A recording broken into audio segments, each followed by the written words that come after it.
Untuk soal ganti rugi nanti kan bisa duduk di ruang mediasi ya, seperti apa. Uang dan lain sebagainya itu bukan prioritas gitu. Di sini adalah hanya hak dan etika baik saja yang kami harapkan gitu loh. Itu. Kalau masalah uang dan lain sebagainya kan itu itu bentuk dari akumulasi dari satu peristiwa. Agendanya tergugat menyerahkan proposal mediasi dan tadi kami sudah terima proposal itu dan kami juga akan pelajari berikutnya untuk langkah berikutnya seperti apa terhadap proposal yang sudah diajukan oleh tergugat. Alasannya pihak sebelah tidak hadir lagi apa Bang, dan Nur tidak hadir juga Bang? Kalau tadi pihak tergugat menyampaikan bahwa prinsipalnya saat ini masih di luar negeri. Kemudian kalau untuk Teh Nur tidak hadir hari ini karena kalaupun kami hadirkan kondisinya akan sia-sia. Mediasi ini kan akan mempertemukan prinsipal dengan prinsipal dan karena tidak ada informasi maka Teh Nur klien kami hari ini tidak bisa kami hadirkan. Dijadwalkan di tanggal 19 nanti Bang, akan dihadirkan juga ke Teh Nur? Kalau Teh Nur pada prinsipnya kapanpun bisa hadir ya, bisa hadir. Tinggal menunggu kesiapan dari sebelah. Jadi tadi disampaikan oleh Ibu mediator, ini dikasih waktu panjang karena apa? Tadi alasannya T prinsipalnya masih ada di luar negeri. Jadi nunggu beliau pulang dan informasi kepada kuasanya. Seolah kayak ngulur waktu nggak sih Bang? Waktu dan tidak memprioritaskan ya. Bang, ini kan masih sedang berjalan ya. Mungkin alasannya keluar negeri itu urgent atau seperti apa Bang? Liburan Bang? Kalau itu nanti saya menyampaikan liburan atau apa nanti takut saya salah karena ini adalah hak pribadi masing-masing orang untuk melakukan itu. Kalau analisa saya gitu ya bersama tim itu pertama saya ulang beliau adalah seorang public figure ya, seorang yang begitu hebat luar biasa sehingga tentu dengan berbagai macam kesibukannya itu yang pertama. Yang kedua beliau adalah seorang ibu yang mempunyai kewajiban mengurus anak dan lain sebagainya. Nah untuk yang lain-lain mungkin nanti teman-teman bisa gali kepada yang bersangkutan langsung. Bang, kalaupun misalnya tidak hadir lagi tanggal 19 bagaimana Bang? Kalau memang nanti tidak hadir kembali, tentu mediator juga akan mengambil sikap. Jadi dalam mediasi ini kan ada batas waktu. Waktu pertama dikasih waktu 30 hari. Kalau memang masih ada harapan ketemu titik temu dan ada jalan untuk bisa damai, maka diperpanjang lagi 30 hari ke depan. Jadi masa fase mediasi itu ada 60 hari. Bang, tadi kan pihak terlapor menyerahkan Proposal mediasi. Iya. Ada poin penting yang udah Abang ketahui dari isi itu? Poin penting tadi kami baca dan pelajari sepintas bahwa apa yang kami sampaikan terkait penahanan, penguasaan fisik terhadap KTP, terhadap handphone, terhadap barang yang tertinggal di antara lain adalah ada ATM, ada pakaian dan tas, itu tidak diakui bahwa mereka menahan. Silakan teman-teman jabarkan sendiri gitu loh. Barang ada di mereka tapi mereka tidak mengakui bahwa itu ditahan. Itu yang pertama. Kedua, masalah gaji, belum layak mendapatkan gaji dengan berbagai macam alasan. Kemudian hal-hal yang lain, kerugian material dan imaterial apalagi itu tidak diakui ya itu sah-sah saja, tapi kan nanti semuanya ini belum final, semuanya para pihak belum ketemu. Mungkin saat ini masih karena kondisi sibuk dan lain sebagainya sehingga komunikasi dengan kuasanya belum berjalan dengan baik. Artinya kemudian mencapai kesepakatan untuk damai gitu. Kalau saya lihat dari jawabannya ini sepertinya sulit.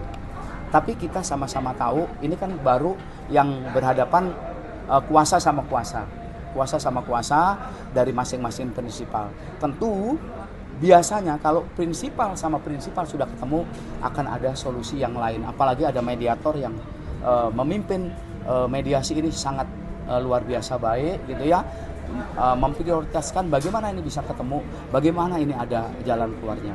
Malam ini kan prinsipal dari sana ada itikat untuk damai dari Abang dan Teh Nur sendiri, apakah ada syarat-syarat yang harus dipenuhi jika untuk mencapai satu kesepakatan? Seperti yang pernah kami sampaikan, pada prinsipnya kami tidak menuntut banyak.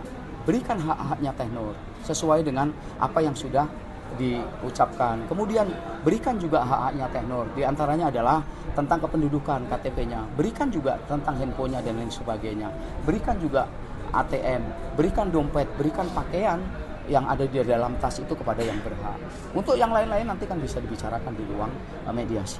Bang, barang-barang yang disita Ibu Erin sendiri kan ini artinya nominalnya nggak sampai 1 miliar begitu Bang di dalam gugatan. Nah, angka 1 miliar itu muncul dari kalkulasi apa Bang dari pihak Banur? Jadi gini teman-teman, angka 1 miliar itu muncul itu adalah kerugian imaterial. Ya, imaterial itu yang mana? Imaterial itu adalah psikis Teh Nur yang begitu hancur akibat peristiwa yang terjadi pada saat beliau bekerja di tempat Ibu E saat itu. Jadi kalau untuk barang-barang handphone, kemudian KTP, kemudian ATM, pakaian, ya tentu harganya tidak seberapa. Tapi akibat dari perilaku yang diterima oleh Teh Nur, perilaku dari Ibu E, itulah yang akhirnya timbul angka 1 miliar itu. Bang, di dalam proposal itu udah ada keberatan kan dari nilai yang sampai ini? Tadi kami baca sudah ada. Semuanya pokoknya termasuk saya ulangi penguasaan KTP, penguasaan handphone dan sebagainya itu tidak diakui bahwa itu tidak menguasai gitu loh. Tidak menguasai. Jadi sepintas tadi kami baca seperti itu. Tidak dikuasai tapi barang masih bisa. Iya, teman-teman bisa terjemahkan sendiri ya. Sekarang gini, saya tahan KTP teman-teman semuanya. Lalu saya bilang saya tidak pernah tahan KTP teman-teman, tapi itu ada di tempat saya dari 2 bulan yang lalu, dari 3 bulan yang lalu. Nah, silakan terjemahkan sendiri ini seperti apa sebenarnya. Berarti menutup pintu damai atau bagaimana, Bang? Bagaimana? Menutup pintu damai untuk Erin atau bagaimana? Kalau secara langsung menutup pintu damai belum, ya. Tidak disampaikan bahwa ini damai deadlock belum, karena ini beliau masih ada di luar negeri, beliau masih ada tugas di luar negeri atau apa. Tadi disampaikan oleh kuasanya. Jadi belum disampaikan bahwa ini menutup pintu damai, tidak. Tapi persyaratan untuk damai mengembang sekali. Soal ganti Pertanyaan nggak sih, ruginya Bang, gimana? kenapa? Soal ganti ruginya? Untuk soal ganti rugi nanti kan bisa duduk di ruang mediasi ya, seperti apa. Uang dan lain sebagainya itu bukan prioritas gitu. Di sini adalah hanya hak dan etikat baik saja yang kami harapkan gitu loh. Itu. Kalau masalah uang dan sebagainya kan itu itu bentuk dari akumulasi dari satu peristiwa. Dengan mulurnya peristiwa hukum ini, ya penyelesaian ini tentu ada cost lain yang timbul. Karena itulah yang akhirnya timbul masalah baru. Bang, pernah ditanyakan nggak sih Bang ke pihak Ibu E ini apa alasannya menahan barang-barang yang bukan menjadi milik hak dia gitu loh Bang? Baik, saya sebetulnya pengen menanyakan, tapi tidak ada pintu untuk menanyakan kepada yang bersangkutan. Kalau saya nanyakan kepada rekan sejawat saya, lawyernya Ibu E, tentu jawabannya saya tidak tahu, ya kan? Harapan saya sesungguhnya saya bisa juga ketemu dengan Ibu E. Dan tidak elok rasanya kalau saya tiba-tiba datang ke tempat beliau menanyakan, karena ini proses hukum sudah berjalan. Sehingga prosedurnya inilah ketemu di pengadilan ini untuk tahap mediasi itu yang akan membuat semuanya terang benderang. Bang, ada kekhawatiran nggak Bang barang-barang yang milik Banur itu dihilangkan? Sementara kan dari Ibu Erin sendiri yang nggak mengakui kalau itu jadi rumah dia. Rasa kekhawatiran itu tentu ada, tapi kalau itu dihilangkan makin sempurna peristiwa hukum ini, gitu ya. Jadi nanti kalau itu sampai hilang itu tidak ada, kami akan mengambil langkah hukum yang lebih tegas lagi. Kalau ini kan sesungguhnya kami ambil di sini nih langkah hukum lebih lebih manusiawi ya, lebih enak gitu loh. Beda dengan kalau kami sudah mengambil langkah hukum di tempat yang lain. Tapi sekali lagi, kalau barang-barang dari klien kami itu sampai tidak ada, tentu kami selaku warga negara ya akan melakukan upaya hukum sesuai dengan ketentuan hukum yang berlaku di Republik Indonesia. Gak sempat baca? Dengerin aja. Klik icon text to speech, gak pakai ribet di okezone.com.